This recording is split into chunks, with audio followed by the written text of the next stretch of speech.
Okay, good afternoon. Welcome. Welcome to WMU Thomas M. Cooley's celebration of Constitution Day and also our community conversations. Our community conversations are a series of recorded events and webinars where we have not just an outreach to the community, to the greater community, but an outreach on those issues and particularly those current issues of the law and related subjects and topics that are most of greatest importance or have the greatest effect upon our fellow citizens. And certainly that's what we're going to have here today. A quick word about Constitution Day.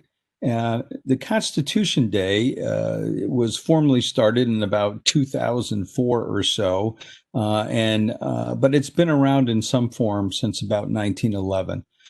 Depending upon where. It was just formalized, and then it was sort of codified by the Department of Education, requiring institutions receiving federal funds to recognize the day. But here at Cooley, we would have done so anyway, because we firmly believe in the promise of the Constitution. And I say that phrase intentionally.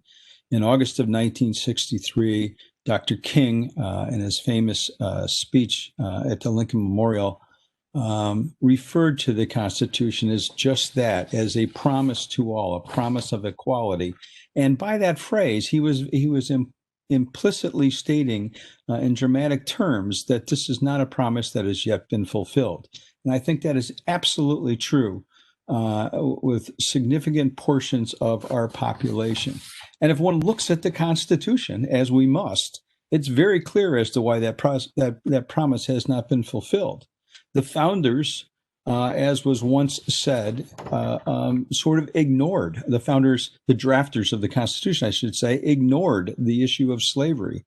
The phrase slavery was not in the Constitution at all until the 13th Amendment, a topic that we hope to talk about as well today. They would refer to it in more euphemistic terms. They would refer to other persons or, quote, persons held to service or labor. So you can make the argument, and I will, that the Constitution was not the Missouri Compromise, not Dred Scott versus Sanford. The Constitution inevitably led to the Civil War, because they refused to address it, except in terms of kicking the can down the road and saying in 1808, we will abolish the trade, meaning the international trade in slavery, and talking about 3/5 voting rights for the rural states in the South. As one essayist said, and the phrase I always use when I talk about equal protection in con law too, an essayist, John Chapman, said that slavery was the sleeping serpent that lay coiled under the table at the Constitutional Convention in 1787. And so it is with that thought that I want to introduce our speakers and then get to the topics for today. I would first note that this is being recorded, so I would ask that everybody is on mute and remain on mute. I have a couple of co-hosts, Terry Carella and Aisha Humphrey, that will help me monitor because we have a large number of individuals on this call today. I am the Associate Dean for the Lansing campus, retired Brigadier General, but today I am here as a constitutional law professor, eager to hear what these two fine gentlemen I'm about to introduce have to say on issues involving our criminal justice system generally and systemic racism, and looking at sentencing in particular. First, I want to introduce David Singleton. It is an honor. We always say that, but it really is an honor to introduce this gentleman. I had the opportunity to read his curricula vitae, and as I said to him immediately before this, it makes me tired just reading about all the things that he has done. A graduate of Harvard Law School in 1991. In his curricula vitae, he lists two things of importance there: criminal defense clinic and the civil legal services clinic. This is near and dear to all of us at Cooley Law School. We believe in service to others, and we truly believe in clinical education and try and make all of our students practice ready. And I believe that we succeed in doing that. So here is a gentleman from Harvard who took that same path and has continued to walk the walk. He after graduation from law school, he spent time immediately as a Skadden Fellowship at in I think it was New York City. I'm sorry, I'm looking backwards here. Working at the Legal Action Center for the Homeless. He then worked at the Neighborhood Defender Service in Harlem.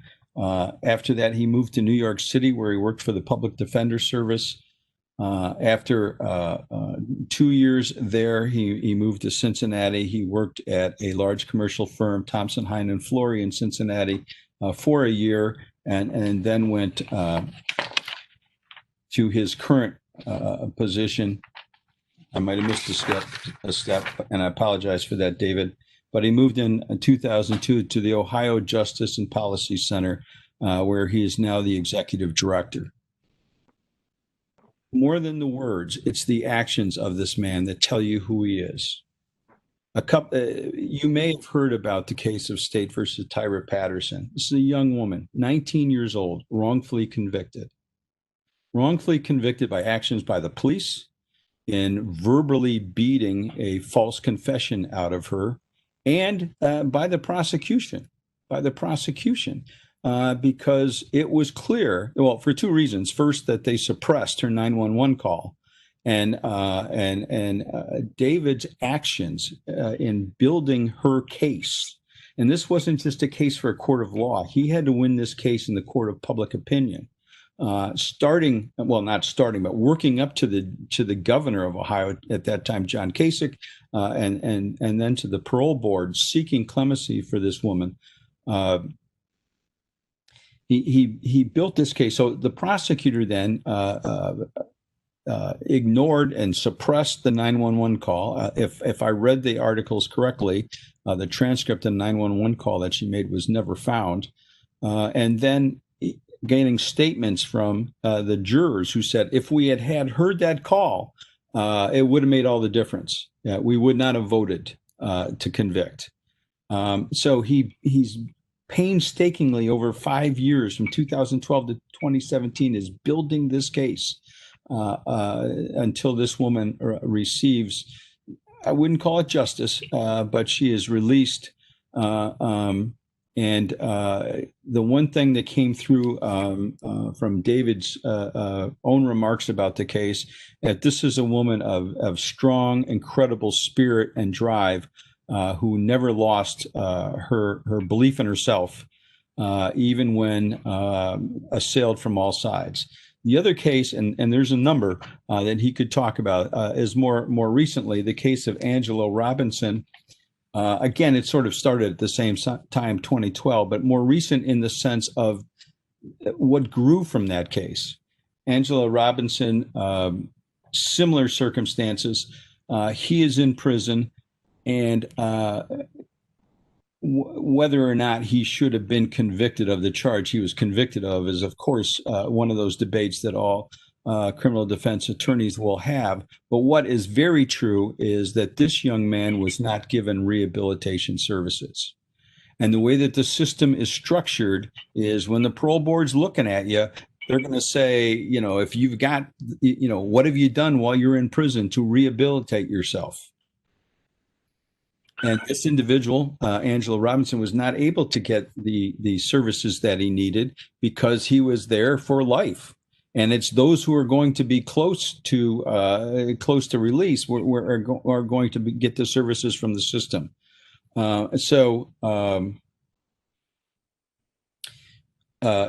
David Singleton with the Ohio Justice and Policy Center created and launched a program called Beyond Guilt to work with those individuals, work with the victims' families, work with the prosecutors to obtain true rehabilitation for those individuals where it is possible.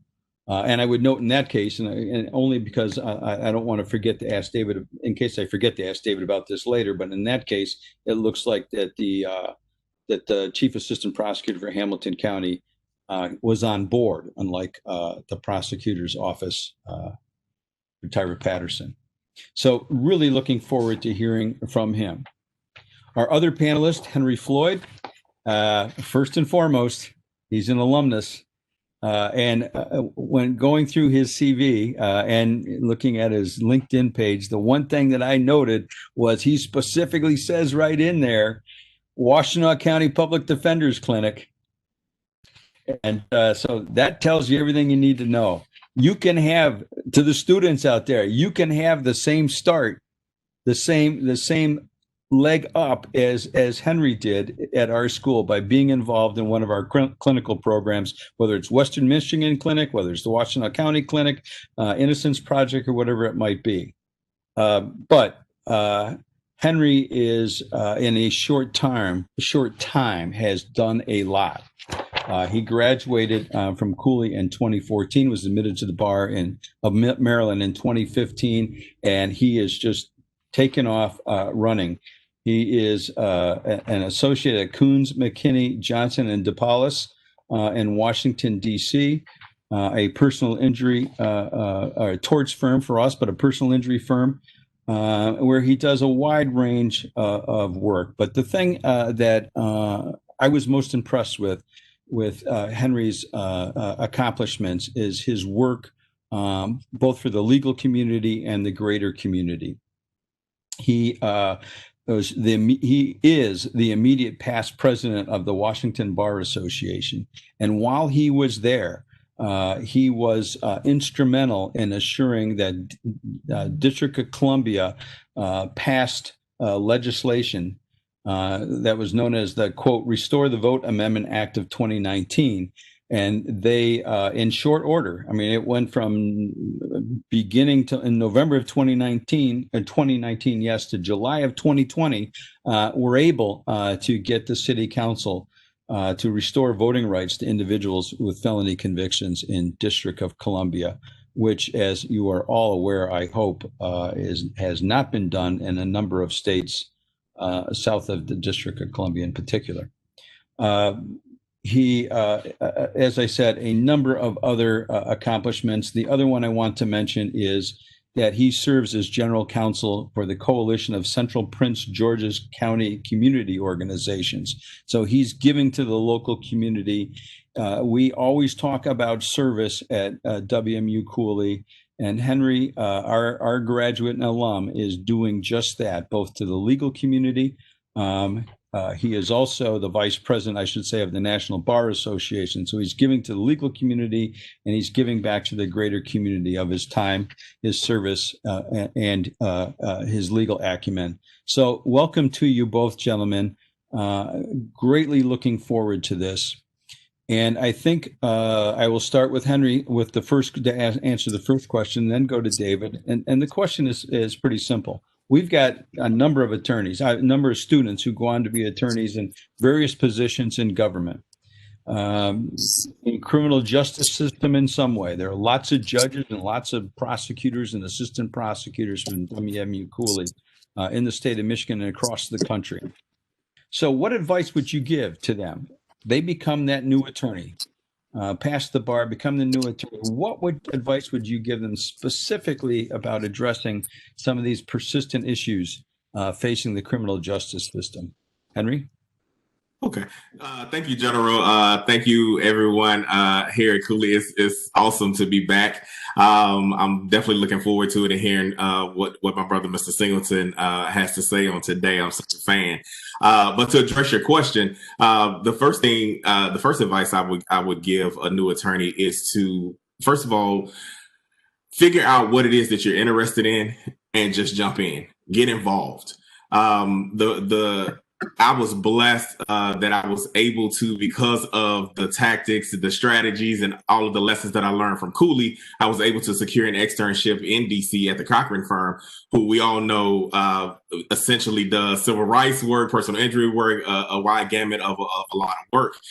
So I was able to join the Cochran firm as my externship, and shortly thereafter, they hired me, even while I was taking the bar. And while I was there, I was able to work on high profile civil rights cases, as well as be mentored by one of the partners who essentially became president of the same Washington Bar Association that I became president of. And I was able to shadow her and work with her, on a number of cases, a number of initiatives. So my advice would be to the new attorney: find an area that you are interested in. It does not have to be an area that you practice on a daily basis. I've had so many members who do not like to they make practice in a certain area, but they don't like to work in that same area. I'm actually one of those people. I do personal injury work, medical malpractice, catastrophic injury, but also too, I've always had a penchant for access to justice. I want to make sure that it's not just on everybody, but I want to make sure that everybody, no matter your race, your socioeconomic status, everyone has the same opportunities and is provided the same legal services as anyone else, regardless of what station you are in life. So for me, the access to justice was important, and I was blessed enough to be able to find that early on in my career. But to a new attorney, again, I would say just get involved, find organizations, do your research, find organizations that are doing the type of work that you would like to do, and reach out to them. And I think most people are hesitant about reaching out, but ultimately find is easier to get into the work, because we're always asking people to help us, get into the work so we can expand the services and make sure that everyone has what they need to move forward and to just provide better services and better life for everyone involved. So it's a simple answer: just do your research and get involved. Well, I want to just say a couple things before I answer the question. The first is, I am so of this conversation. I have long admired Cooley and have always wanted to figure out a way to be involved with the Cooley community. This summer, we had the pleasure to have our first Cooley intern, and that's Hope Finney. And she's fantastic. And I think she represented very well the best to offer. So that's the first thing. Secondly, I'm also a member of the DC Bar, and get the Bar magazine, and of course, knew all about Henry. And I am just floored that you graduated in 2014 and look at what you've done. I can't wait to see where you go, brother. That's all I got to say on that. In terms of answering the question, I agree with what Henry said. Absolutely agree with it. I had a different path and jumped directly into, well, actually, after working with homeless people, jumped directly into working in the legal system. I did that as a public defender. I'm proud to be or have been a public defender. In fact, I still consider myself a public defender at heart. Once you are a public defender, you are always a public defender.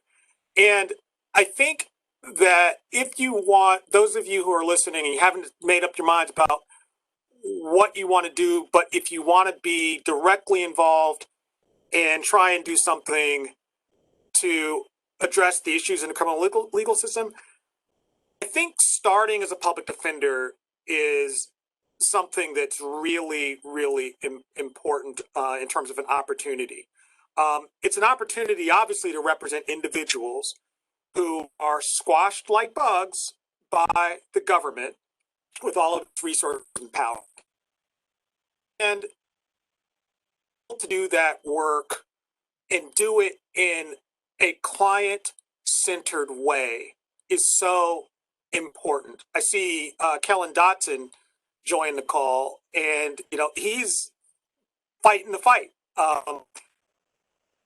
defender, and doing it in a very client-centered way, not judge-centered, not there to please the judge, not there to please the prosecutor, but there to do what your client wants. That's really, really important work. And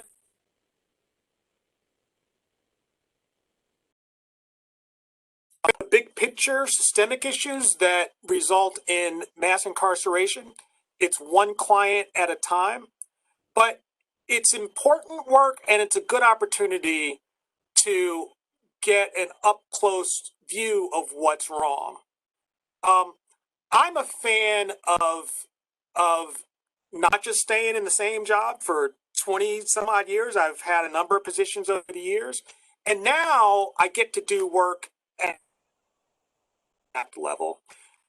And so, one of the things that we try to do here at OJPC is decarcerate our state, the number of people who are behind bars. And the critical lessons that I learned that informs the work that I do now came from being a public defender. Now, for those of you who want to be prosecutors, it's not that I'm saying don't be a prosecutor. I think, though, that, or at least more and more now these days are thinking, well, if I'm a prosecutor, I can do the work the right way to try and address racism in the system. And, we hear about these progressive prosecutors who are doing some good things around the country. And the only thing I would say, just as a caution, it really does depend on where you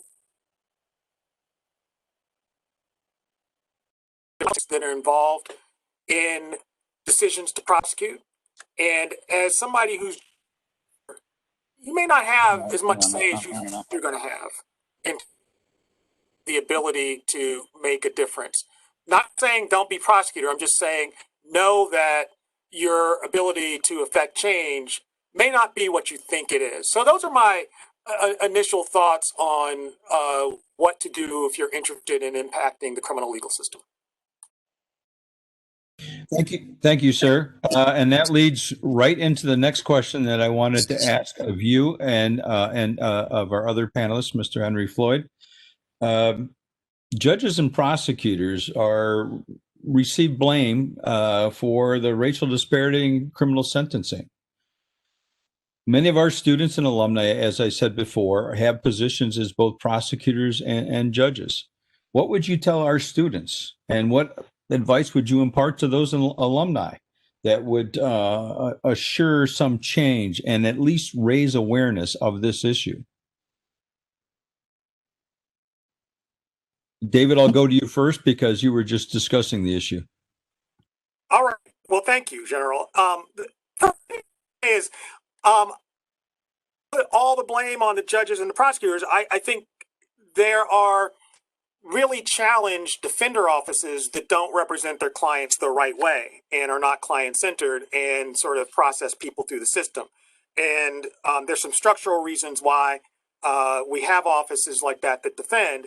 But I'd say that all of the players play a role. But in terms of prosecutors and judges specifically, I think that it is critical to understand the role that bias is. We are all walking around bias. We can't. It's unconscious. It's implicit. It's the result of the original sin of this country that Black people in chains and enslaved them, and in many ways, although things have improved, have not completely let the foot off the neck, so to speak. And race, we can't escape it. It's part of it's a construct, actually, the whole notion of race, but it impacts us. It impacts us in terms of how we view other people, and it legitimizes, at least at an unconscious level, how we over incarcerate. In the city where I'm at now, in Cincinnati, there are wealthy white kids in a suburban area called Indian Hill who use all kinds of drugs. The parties that those kids throw are legendary for drug use and abuse. And yet those kids don't wind up in the system the way that children who come from more challenged economic circumstances and happen to be black and brown, they wind up in the system. And part of that is because we tend to write off the latter and give breaks to the former. And we do that perhaps to a certain extent because it's unconscious. Sometimes I think there is just overt racism in the system, but I think what I'd say to judges and prosecutors and also defenders is understand the role that implicit bias plays. Make sure you take an implicit bias test so you can start to check it. The other thing I would say, and I think this is particularly true of prosecutors and judges, most all prosecutors are elected, and a lot of judges, but a lot. And the role that politics plays in how the criminal legal system operates is undeniable. It's a force.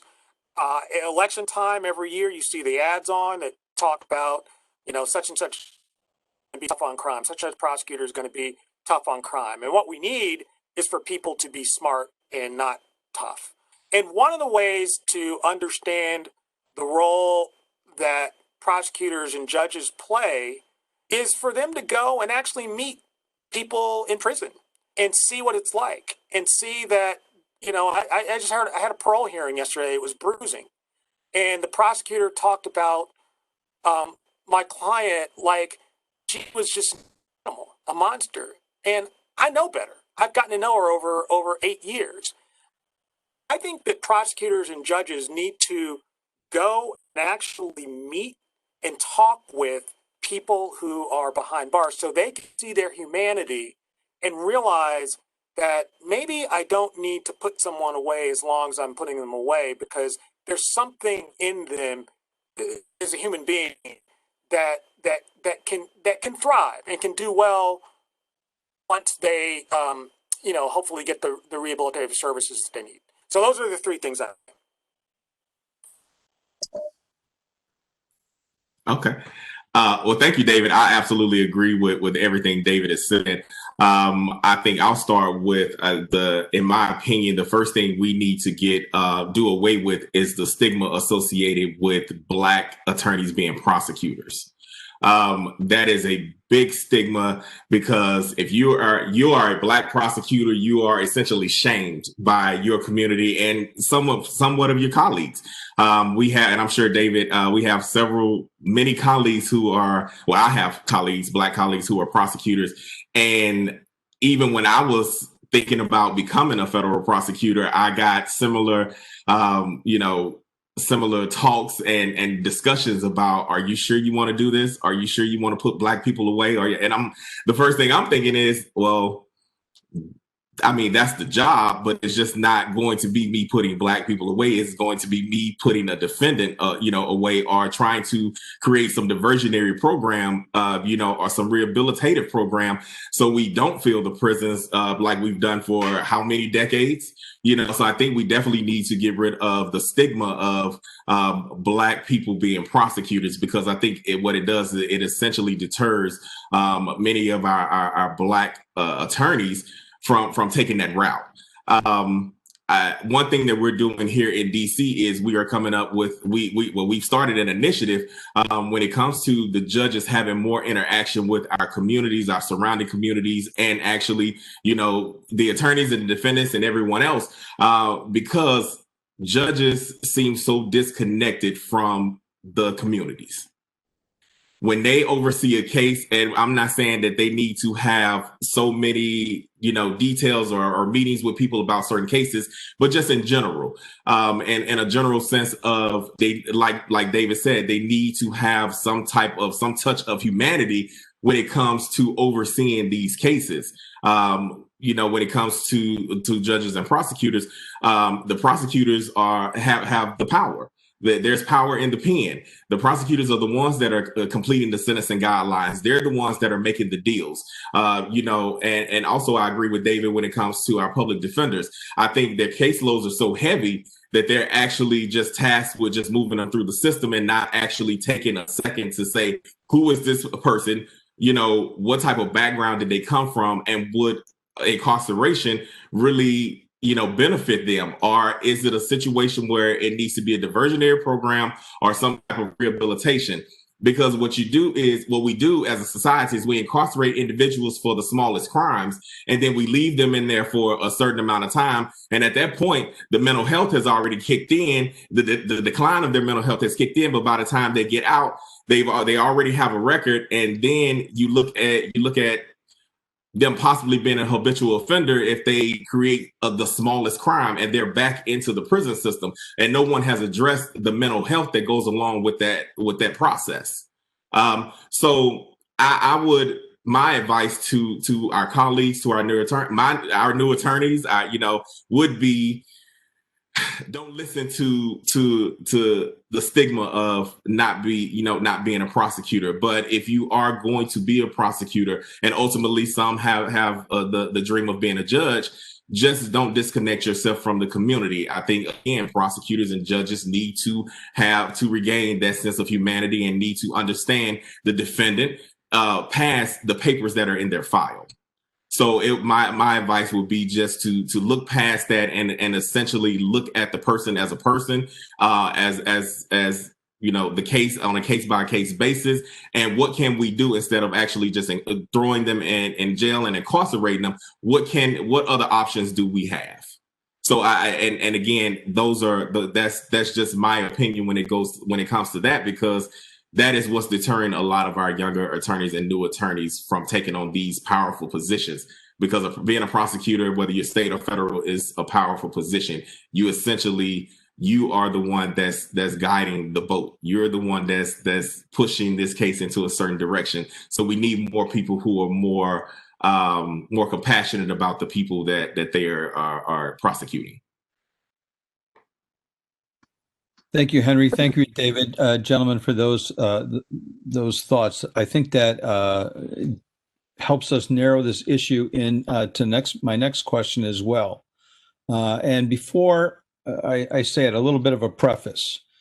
There is, because of the events of this past year in particular, with the number of individuals who have been killed by police, the concept of systemic racism has finally broken through, I think, to the national consciousness, by which I mean the greater and white consciousness as well. And almost immediately, it was wrongfully interpreted as an accusation that everyone in the system is racist. And of course, if you so misinterpret it, then it is easy to say, well, of course, there's no systemic racism. But what it means to me, I think, is that we have systems and institutions that produce racially disparate outcomes, regardless of the intentions of the people who work in those systems. But they're still there, I think, and we need to work on that. So let's focus in specifically on sentencing guidelines. Would you say that sentencing guidelines are there, as imposed now and codified now, do they aggravate or do they mitigate systemic racism? David? It is 6 of one, half dozen of another, in my opinion. Let me tell you what I mean, why I say that. So we got the federal sentencing court guidelines. Let's just focus on that for a minute, because of concerns that judges were using their discretion in ways arguably that were being very unequal, inequitable, just fundamentally unfair. But when the guidelines came into being, I mean, what happened? I mean, we wound up over incarcerating particularly people of color. You know, what happened in the 1980s and 90s with how crack cocaine related offenses were prosecuted is just, it's shameful. It's absolutely shameful. I was just cutting my teeth as a young lawyer in the 90s when I was witness to and representing people who were just swept up and locked up for long periods of time because of these guidelines. And the face of crack cocaine in terms of like how the media and how politicians presented it was a blackface that lived in an urban area.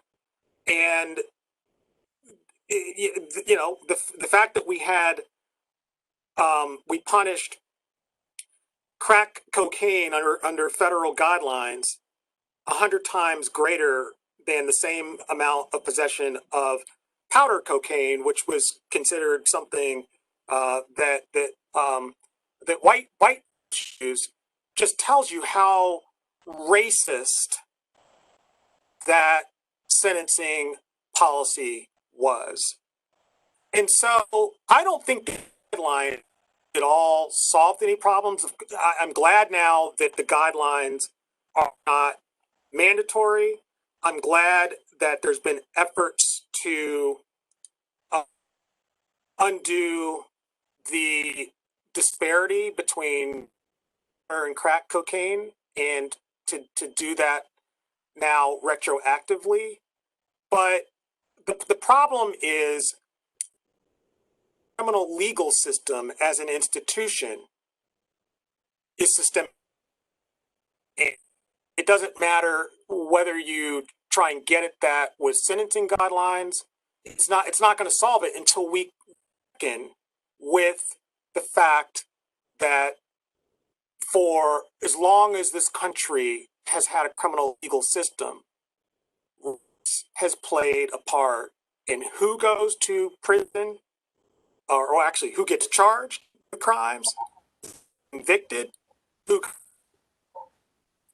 what happens to them when they come home in the community and are then shut out of jobs and other opportunities and denied the right to vote in some states.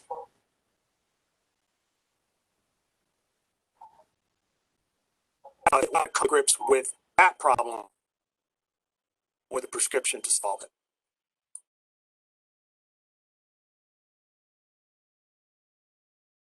I absolutely agree. At the same time, to me, it aggravates the system.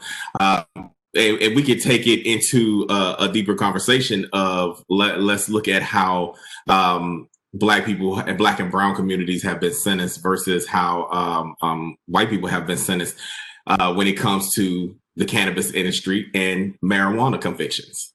What we've done as a country is we have allowed Black and brown people to be convicted at the highest levels for the smallest amounts of this drug. And then when people started to realize that they can make a business out of it, it literally became $1 billion business. And now it's, okay, we can make money off of this. Well, what are we doing about those people that we incarcerated at the highest levels, for this same drug that we are making money as a country off of? Are we going to release them? Are we clearing their records? That is, it's the most common discussion that we could possibly have.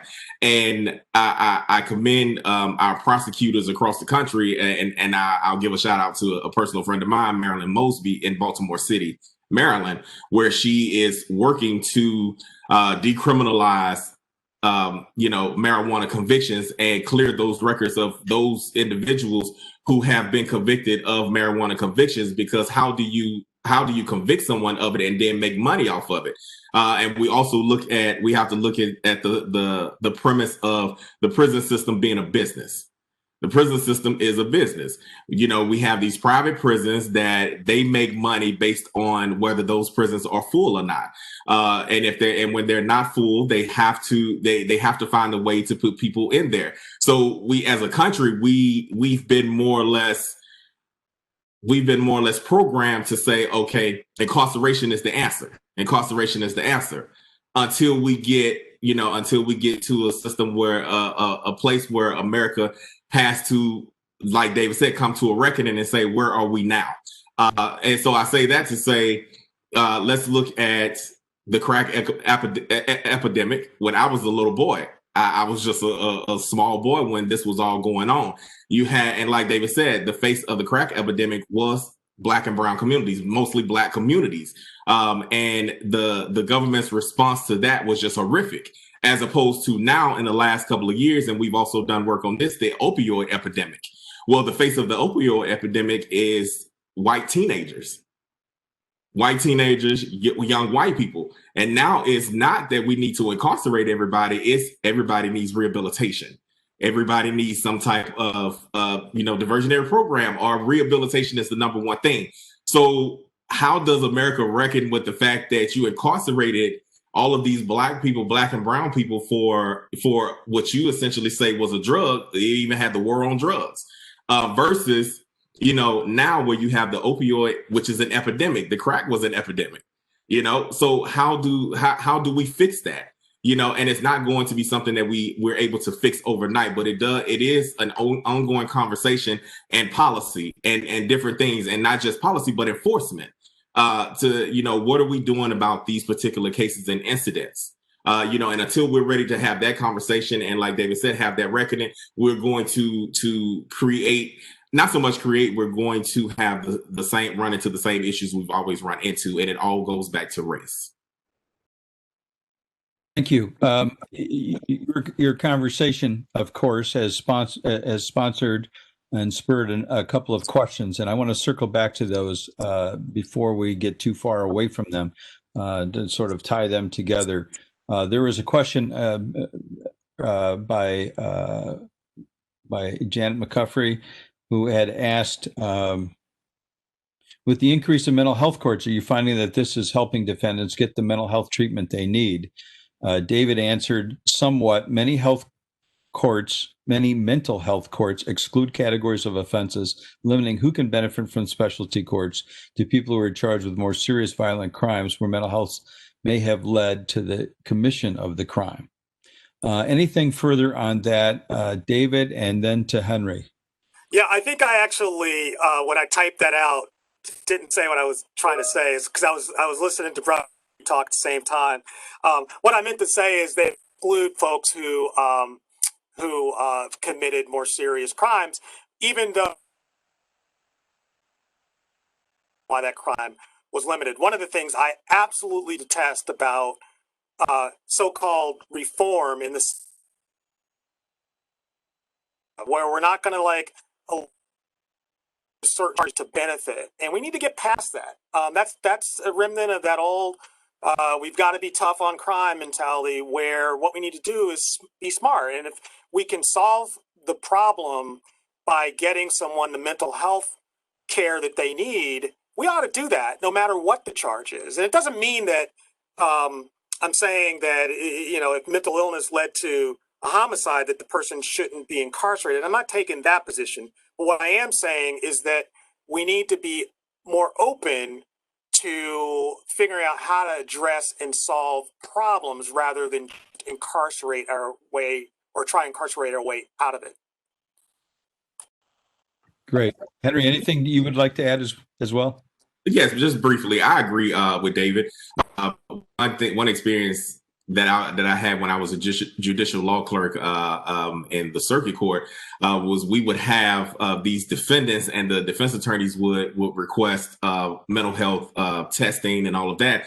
And what I found as a law clerk at the time was there was so much red tape in order to get someone a mental health test. It was just ridiculous.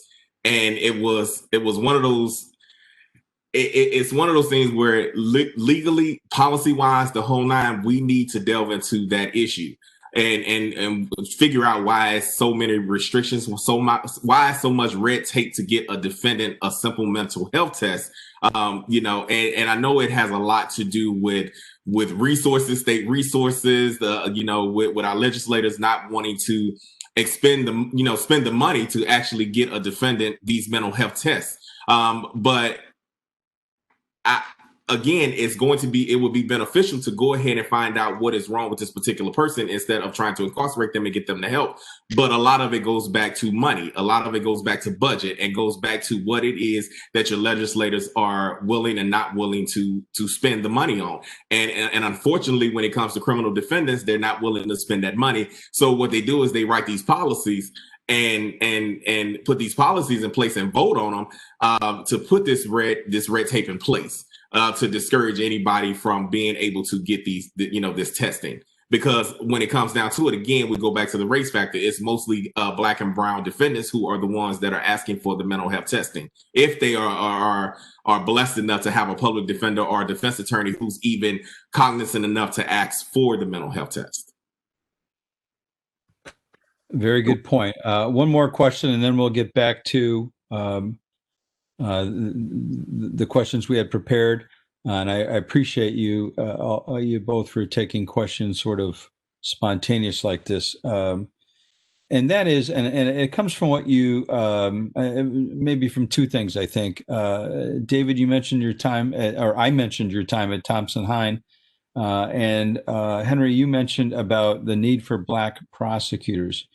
But why is it important to have Black and brown lawyers in big law as well as in government positions in our large law firms? And what can we do to make that more sustainable? On big law, let me for say me. this. Oh, go. No, go ahead, David. Go ahead. Sorry. David, you go ahead. Okay.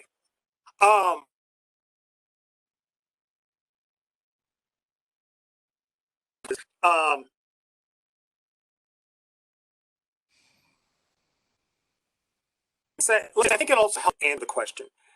I certainly hope that some of student community, particularly Black and brown Cooley community, is thinking about big law and will pursue it.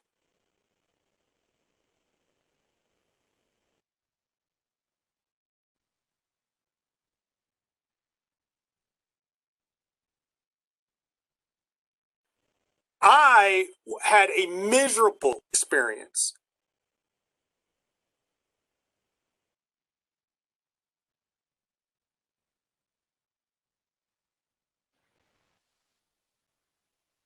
David, I think we're missing part of what you're saying.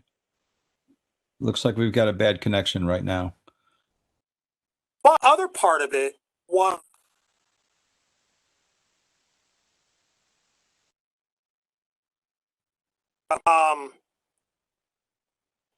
can you hear me? Now we can. We Okay. lost you there. Okay, I was saying I had a miserable experience at the big law firm because I was one of two Black associates.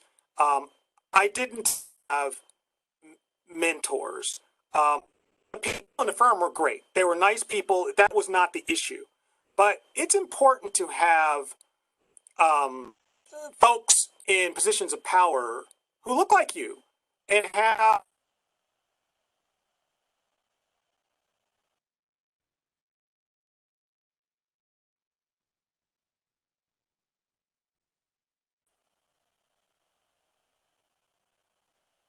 I think we lost you again, David.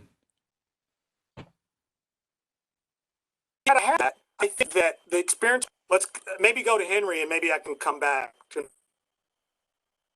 Right. Let me take Henry first, and then we can come back and see if we've got a better connection. Henry, could you jump in, please? Sure. Great question. For me, it is representation. And I know we're focusing on big law, but I think at law firms in general.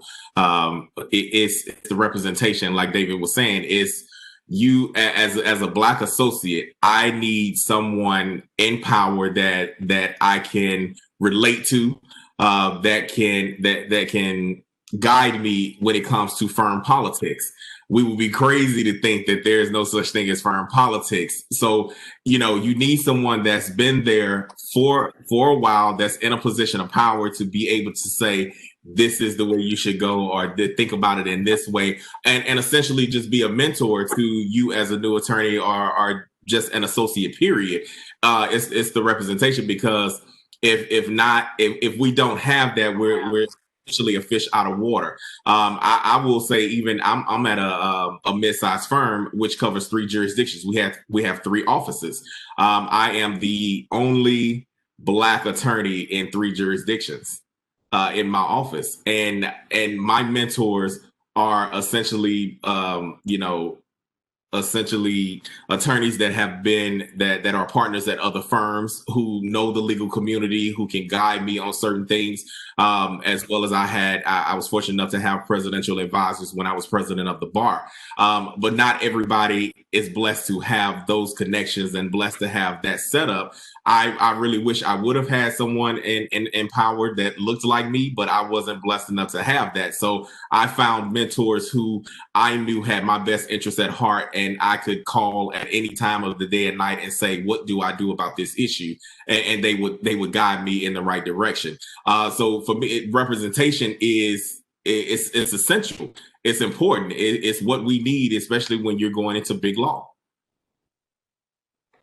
Thank you, Henry. I appreciate that. And it helps all of our students when they know exactly what those steps are when they move forward and become young attorneys, especially those who aspire to have as illustrious a career as you. David, it looks like we have you back. It may be sometimes in class, if you turn off the video and when you're speaking, that sometimes that helps with bandwidth issues. I don't know if that's the case with you or not, but we definitely want to hear from you. All right, I'll try again. Can you? Yes, we can. Thank you. All right. So I what Henry said. I was just cheering him on in the chat section that he was getting at the point I was trying to make. I will say this. When I came to Cincinnati, I came from the public defender in Washington, D.C., and representation. Oh my goodness. The director was at the time a Black woman. The deputy director was a Black man. There were all kinds of Black and brown folks in leadership positions that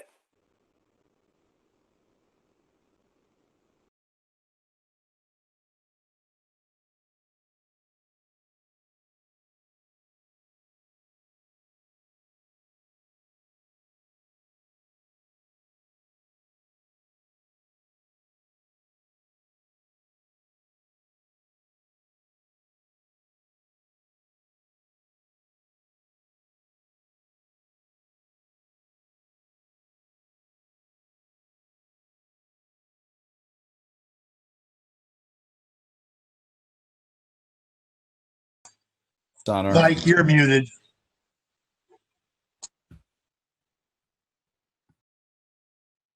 Can everybody hear me? Thank you, Jerry. Yes, I think, David, we're going to have to, we're losing you again. I think we've got a connectivity issue again. So I'm going to go on to our last sort of formal question, if I may, and hopefully we'll get that rectified. So getting back specifically to the Constitution, many of you may have seen on Netflix the documentary that Ava DuVernay produced. It was only a couple of years ago. It was 2016 or 2017, called 13th, which was just a very focused, startling look at the 13th Amendment and what's known as the exception clause to it. And one of the reasons I really liked it was because it focuses on the words in the Constitution, the words themselves in the Constitution, and it has a number of different luminaries discussing that phrase itself. So for those of you who don't recall, the 13th Amendment back in 1865, sort of to codify the Emancipation Proclamation and make it nationwide, specifically said, quote, neither slavery nor involuntary servitude, comma, except as a punishment for crime, where the party shall have been duly convicted, comma, shall exist in the United States or any place subject to its jurisdiction. That exception clause somehow in some states, and certainly immediately after the Civil War, subsumed the exception subsumed the rule, if you will. It swallowed it. There was a case almost immediately challenging this, and the Virginia Supreme Court in 1871 said that prisoners were slaves of the state and used that phrase, which I think is very telling because that's exactly the way they were treated. And the movie 13th, and certainly there's plenty of very graphic historical records of this dealing with convict leasing. There was came to light about 2 years ago in Sugar Land, Texas. Sugar Land, Texas is now a suburb of Houston, if I remember correctly. But at that time, it was a massive sugar plantation, and sugar plantations are more grueling work than cotton plantations and just dependent upon slave labor. Post-Civil War, then they relied upon the use of convicts from the state of Texas, and that plantation at Sugar Land, Texas, actually contracted for the entire prison population of the state of Texas at one time to sort of maintain exactly the conditions prior to the Civil War. And, you know, states will say that they were trying to make their prison population self-sufficient. And the argument, of course, I shouldn't say argument, the point is that you can certainly do that. You can certainly do that without having convict leasing out to private business. You can do that without chain gangs. You can do that without reinstitution of the institution of slavery, but in in sort of what was considered then a palatable sense. And the other part I should mention about that was that it gave rise not just to the Jim Crow laws to enforce this exception to the 13th Amendment, but it also gave rise to a number of crimes that were vague and attitudinal, and of character crimes, but those which would be considered repugnant today to the First and or 14th Amendments. So with that background about the exception clause, I would ask our panelists, and I would ask everybody to also read the chat where Mr. Singleton has addressed this, but I'd ask your thoughts on the 13th Amendment's exception clause and whether we still have vestiges of that in our criminal justice system today. Henry, I'll start with you. Okay. Of course, has already addressed it in the chat, but I love the 13 documentary. I think it was beautifully done by Ava DuVernay because it literally breaks down everything you could possibly think about the 13th Amendment and the exception clause. When it comes to the 13th Amendment, I think a lot of people only have the surface view of it, that it just abolished slavery without actually understanding that, we have that exception clause, unless you've committed a crime, which based on the documentary and subsequent research that I've done,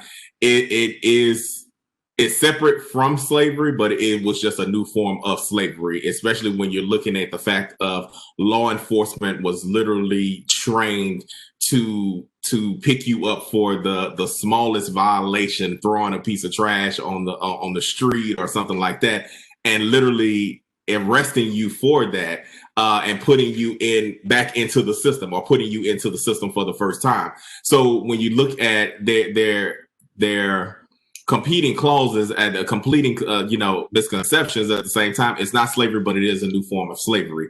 I think, of course, is part of the Constitution is one of those things where our forefathers actually gave us, okay, we're going to release, if anyone when that's dealing with involuntary servitude, that's dealing with slavery, but also too, they didn't fall on their sword when it comes to we're just releasing everybody altogether. It was just another form of racism, another form of keeping us down.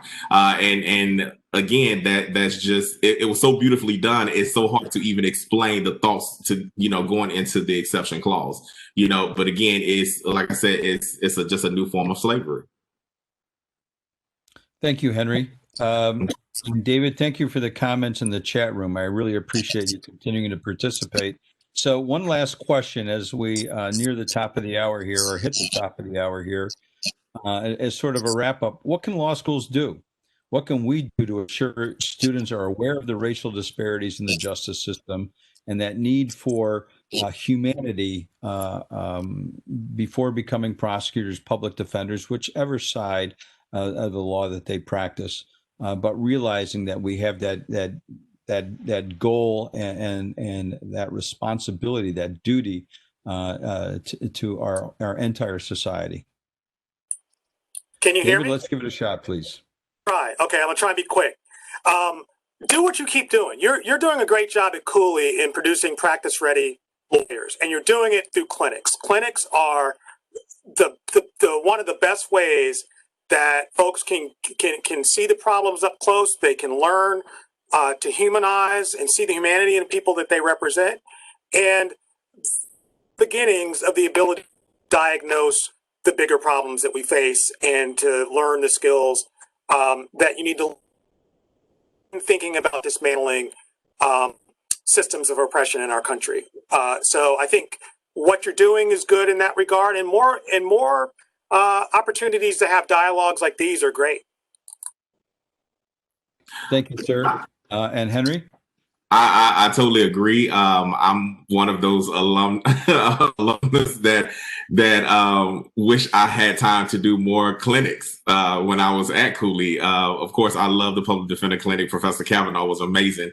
But if I had time, I would have also jumped into the Innocent Project. I think that is one of the most amazing programs that Cooley has. But I definitely think to deal with the current situation and what's going on in the country, you may need to do an extra clinic, establish another clinic, establish a couple of courses, with professors who deal with these particular issues, especially in an environment now where we have, you don't have students that have to actually come to the classroom, where you can do it online, but I think Cooley has definitely made its mark when it comes to these types of issues, and I commend you on that. I commend us on that, and definitely think we should continue. But I also think we should have a clinic or two or a few courses that address these particular issues and race in America, because now and as I've advised, when I've sat on other panels, be very, it's time to be compassionate for our brothers and our sisters who are going through things at this time in this country. We're all dealing with COVID, and that's a mental health crisis in itself. But also now we're dealing, with the aftermath of George Floyd, we're dealing with social unrest and different mental and PTSD issues that you may not even know that your colleagues are going through. And I like to let people know, especially when it comes to your Black and brown colleagues, it's not business as usual. Check in on us, make sure that we're okay, because we can still get lost in the hustle and bustle of daily life and daily activities. We also dealing with these extra pandemics. We are, and with an election coming up, we have things that are on our brains that we never had to deal with before. So I definitely think it's something that should be addressed. I definitely think, all of your students would benefit from it, as well as, our professors and staff and faculty. So that's my recommendation, but continue to do what you've been doing. Thank you, Henry. And this is a good opportunity for me to put in a plug for our new course from Dean Mabel Martin Scott and Professor Kim O'Leary on multicultural lawyering. It's excellent, and it's getting a lot of attention from our students, and I hope everyone will consider it. Before I let you go, though, we had a great question that's sort of a coda to the last question from one of our students who says, we're so hyper competitive, to use her word, as law students. How do we then become compassionate when we become lawyers and we're still in a very competitive field and a competitive world? David, thoughts? Yeah, I actually just wrote right back to Nikki on that. Okay. I think a couple of things. First of all, yeah, there's going to be hyper competition, and unfortunately, that's law schools across the land. But there are people, and I'm sure they exist at Cooley, who are compassionate. Find the community that you need there that will support you and you will also find in practice that there are plenty of folks. While others may be competitive and not want to be helpful, there are plenty of folks who will be.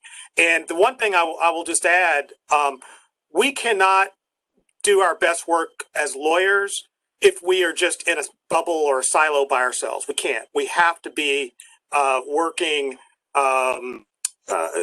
with other lawyers and advocates to do our best work. That's the nature of this beast, and it requires creativity. You can't just be creative if you're relying on yourself. So find people that you can connect with. If you are a solo practitioner, find other solo practitioners who value community and build a community. You may have to work hard to build your own community, but do it. It's invaluable. I completely agree. I completely agree with everything that David has said. You may find people who are not compassionate. You may find people who are just, they're worried about themselves and they don't have anything else. They don't have time for anything else or anybody else. But don't let that discourage you. Because like David said, you have just as many people who want you to succeed, who want you to win. And the trick is finding those people who are also invested in you, just like you would be invested in them, and surround yourself with those people, and cut ties with anybody else who does not have your best interests at heart. Thank you very much, and thank you to our two distinguished panelists. These are just great remarks, inspiring to all of us, both in terms of your experiences and what you have accomplished, and as well as your wisdom that you provided to us today. Before I go, I want to acknowledge that I forgot to mention that we have a course as well called Race in the Supreme Court, and which is also very well received. Also, we had questions in two other areas that we just didn't have time to get to. The one was on bail reform, and the other was on expungement. And pursuing those areas might be a discussion for a time with you both, because I'm sure that you have both experience and some thoughts that you can give us on that. So I hope that we can do this again, and I hope that we can cover those comments. On behalf of everyone here, there's virtual applause going on right now. And so I thank you, gentlemen, not just for your time here today, but for your life of service to the greater good and to all the people, not just the legal community. Thank you so much. I have to conclude this current version of Community Conversations that inspired by Constitution Day. And again, thank our two distinguished panelists, Mr. David Singleton of Cincinnati, Ohio, and Mr. Henry Floyd Jr. of Prince George's, Maryland, and Washington, D.C. Thank you, gentlemen. Thank you. Thank you. Let's do it again soon. All right. Absolutely.